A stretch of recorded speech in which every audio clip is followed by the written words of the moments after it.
Iya. Terima kasih Pak. Di sini saya mau wawancara sama Bapak. Boleh kan ya Pak ya? Mengganggu acara Bapak ini. Enggak juga sih. Siap bersama. Ya Pak. Nah, iya Pak, begini Pak. Kebetulan saya ada tugas nih Pak untuk mewawancarai Bapak, mewawancarai beberapa kepala sekolah terkait dengan praktik pengambilan keputusan. Boleh kan saya mengajukan beberapa pertanyaan kepada Pak Haji? Silakan. Ya. Jadi begini Pak Haji. Nah, selama Bapak menjadi kepala sekolah di SDN Sukaindah 02, adakah suatu masalah yang Bapak hadapi sebagai pemimpin di mana masalah itu menimbulkan dilema Pak dalam penyelesaiannya? Jika ada, boleh tidak Bapak menceritakan kepada saya beserta cara penyelesaian masalah tersebut?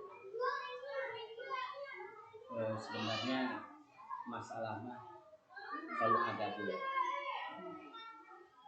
Dan masalah yang saat ini kami hadapi dan menimbulkan dilema ini diantaranya ya terkait dengan penerimaan siswa baru, karena tahun ini untuk siswa menurun gitu. Sebelumnya kami dapat 33 orang. Padahal kalau dengan jumlah guru ini kan tidak seimbang. Jumlah guru 15 orang. Sedangkan pada waktu kita pengajuan ke dinas itu 2 kelas. Tidak salah 2 kelas berbeda. Ternyata kita hanya dapat 1 kelas saja. Nah, terkait dengan kelebihan guru tadi, karena memang jumlah kelas yang diharapkan 2 kelas ini ternyata dapat 1 kelas, itu masalahnya di guru ya. Dan sebagian guru di sini juga ada yang sudah memiliki bersertifikasi, ada juga yang belum. Nah, tentunya saya juga bingung bagaimana cara memecahkan permasalahan ini. Apakah untuk mengurangi guru ini terkait dengan jumlah siswa yang itu ya siswa ini harus dikeluarkan ya, diberhentikan atau dimutasikan, karena mengingat menimbang terkait dengan keuangan sekolah ini, keuangan bos ini kan ini ya tidak seperti dulu, artinya keuangan sekolah tidak stabil seperti dulu ya. Sehingga ini juga akan berpengaruh terhadap masalah hak guru yang diberikan oleh kepala sekolah. Itu Bu permasalahan yang sedikit dilema di sekolah. Jadi dilemanya seperti itu ya Pak ya. Lantas keputusan apa nih yang Bapak ambil pada saat itu ketika Bapak menghadapi masalah-masalah seperti itu? Ada masalah pasti ada dalam luar ya. Ya betul Pak. Nah tentunya kita juga harus bijaksana sebagai kepala sekolah, menunjukkan yang terbaik juga kepada guru-guru. Tidak mungkin ketika kelebihan guru tidak berhentikan kan gitu kan ya. Itu kan enggak nyaman lah gitu buat saya. Nah tentunya untuk mengatasi hal semacam itu saya juga ya bermusyawarah dengan dewan guru, dengan komite, forum rapat dinas di sekolah ya, untuk mengambil sikap ya gimana untuk kelebihan guru tersebut ya jangan sampai menyakiti gitu ya. Nanti kan menyakiti gitu ya. Nah kita komitmen saja di hasil rapat dinas dengan guru itu. Jadi Jadi kelebihan guru tersebut karena kekurangan peserta yang mau harus dimasukkan ke SDM yang itu solusinya barangkali ya. Wah, keputusan yang Bapak ambil menurut saya sangat sensitif ya Pak ya. Nah, jadi begini Pak, dalam modul yang sudah saya pelajari ini ada 2 jenis dilema, yaitu dilema etika yang merupakan dilema kebenaran lawan kebenaran, dan rujukan moral yang merupakan kebenaran lawan kesalahan. Nah, menurut Pak Haji nih, bagaimana Bapak dapat mengidentifikasi kasus-kasus yang muncul ini? Mana yang berupa dilema etika dan mana yang berupa rujukan moral?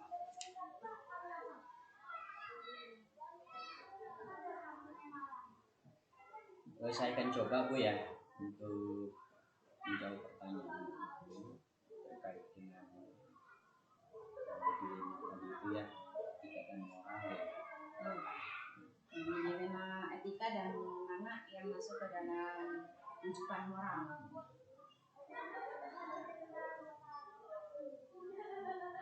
Menurut saya lebih nilai kebijakan itu karena dengan nilai kebijakan seperti keadilan, kemudian kejujuran sendiri mengikutinya.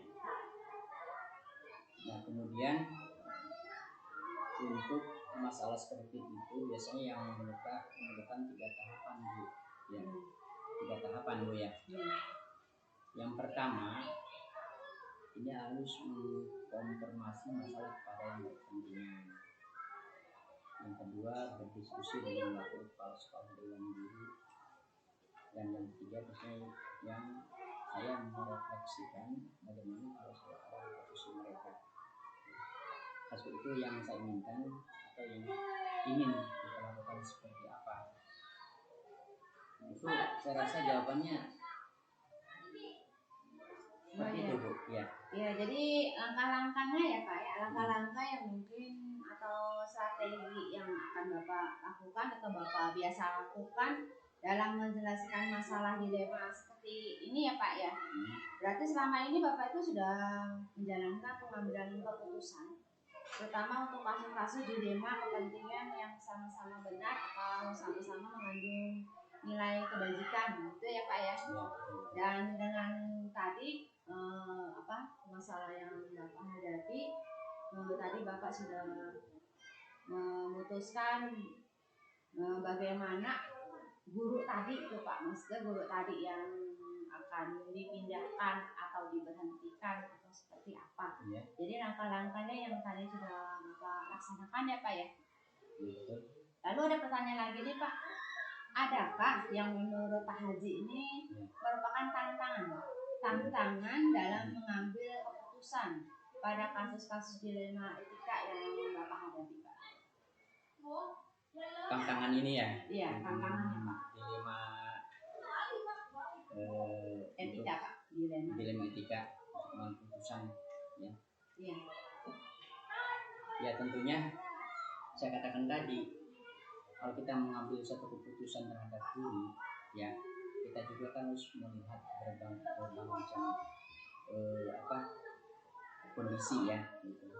Kondisi tidak mungkin selama kepala sekolah langsung umpamanya kemudian guru kemudian langsung kamu berhenti kan, nggak bisa gitu kan ya, ada aturan mainnya kan gitu kan ya, jangan sampai tersakiti kan gitu. Nah tentunya tadi cara saya itu dimintakan kepada sekolah yang kekurangan guru tersebut, dengan kita konfirmasi dulu kepada sekolah bersangkutan, kalau sekolah tersebut masih dibutuhkan atau tidak.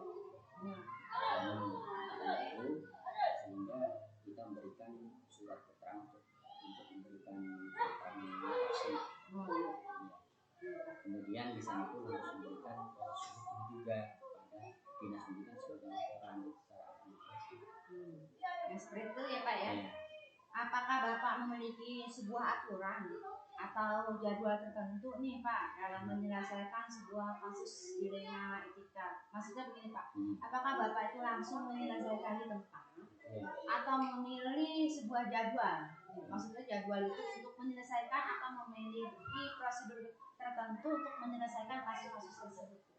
Apakah dia itu Bapak memiliki jadwal tersendiri atau Bapak langsung seperti itu Pak? Ya, Bu.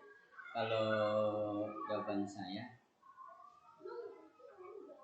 kalau memang itu sifatnya kedinasan, ya kedinasan lah. Kita bukan kedinasan ya. Kalau ada masalah seperti itu, tentunya kita juga harus bertanya juga kepada bersangkutan. Siap enggak umpamanya hari ini saya ingin ada membicarakan empat mata dengan saya, gitu kan ya. Ya, kalau memang hari itu dia siap, ya berarti kita hari itu akan memberikan semacam diskusi dalam satu ruangan empat mata ya, untuk memberikan nasihat, saran dan sebagainya terkait dengan permasalahan ini. Andai kata umpamanya dia nggak ada waktu, ya nanti kita bikin jadwal kapan siapnya gitu, siapa kita kapan, karena kita pun sifatnya harus harus saling menghargai Bu gitu, misalnya fleksibel lah gitu kan. Kita jangan memiliki kepemimpinan yang katakanlah otoriter itu ya. Kita harus luas lah gitu lah ya, harus fleksibel, saling menghargai, toleransi. Iya betul Pak.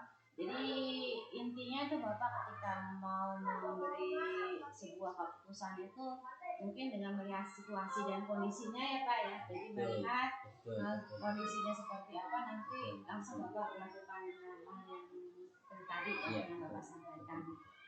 Nah, lalu adakah nih Pak seseorang atau faktor-faktor mungkin yang selama ini dapat mempermudah Pak Haji nih dalam mengambil sebuah keputusan untuk kasus-kasus dilema etika Bapak Pak? Maksudnya Bapak bisa mengajak siapa ketika Bapak itu memberikan sebuah keputusan dalam hal menyelesaikan sebuah masalah? Baiklah Bu ya, akan coba jawab, mudah-mudahan ini nggak puas gitu jawabannya. Iya Pak. Puas itu, kalau nanti nggak puas nanti silakan Ibu juga akan mencari lagi jawaban yang memuaskan kepada Ibu. Tapi sedikit saya memberikan gambaran saja terkait dengan pertanyaan tadi Bu ya. Ya. Kita kan sebagai pimpinan punya cara, punya trik ya untuk menyelesaikan berbagai masalah di sekolah terkait dengan masalah di sekolah.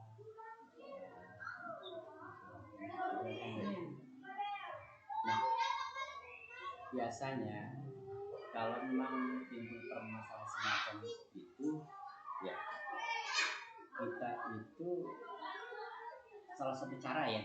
Cara itu pertama mengadakan rapat dinas menyeluruh, memberikan pembinaan lah pada Dewan Guru, kepada KPK, jangan sampai hal semacam itu terulang lagi gitu. Andai kata di rapat dinas yang disampaikan oleh dibina pembinaan pada sekolah masih tidak ada perubahan, ya berarti nanti kepala sekolah punya hak itu untuk mengambil secara individu. Andai kata masih tetap secara individu juga masih tak begitu, artinya tidak ada perubahan, tidak ada perubahan karakter sikap dan sebagainya. Ya kalau sekolah berhak memberikan SP1 itu ya Pak. Iya. Dan selanjutnya SP1 sampai SP3 itu Bu barangkali.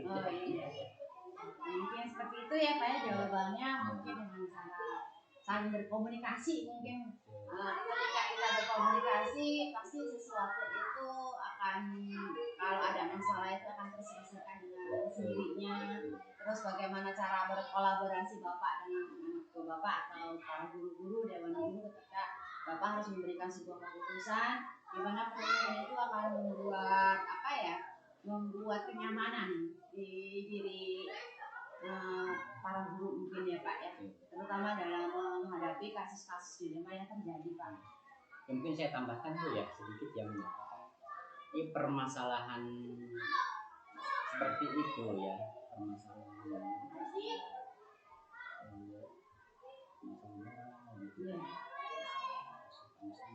karakter itu sebetulnya sering terjadi di sekolah-sekolah, bukan di sekolah kita aja, bukan di sekolah individu aja, di sekolah kita sama. Nah sebagai kepala sekolah harus bijaksana, harus bijak gitu.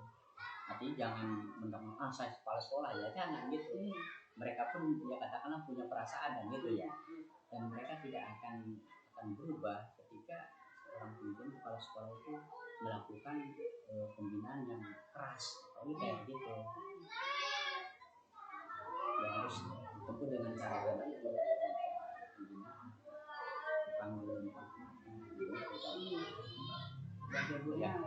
Jadi ketika ada komunikasi yang baik itu pasti semuanya akan terselesaikan dengan baik ya Pak ya. Karena memang kalau melihat dari era-era sekarang itu banyak kan itu kita menghadapi krisis moral. Jadi seperti itu ya. Mungkin yang Bapak sampaikan tadi itu adalah kebijakan yang sangat baik Pak. Yang menurut saya gitu ya, sebagai seorang kepala sekolah itu harus bertindak tegas kepada guru-guru yang ada demi untuk kebaikan bersama juga. Mestinya ada pertanyaan terakhir nih Pak. Ya.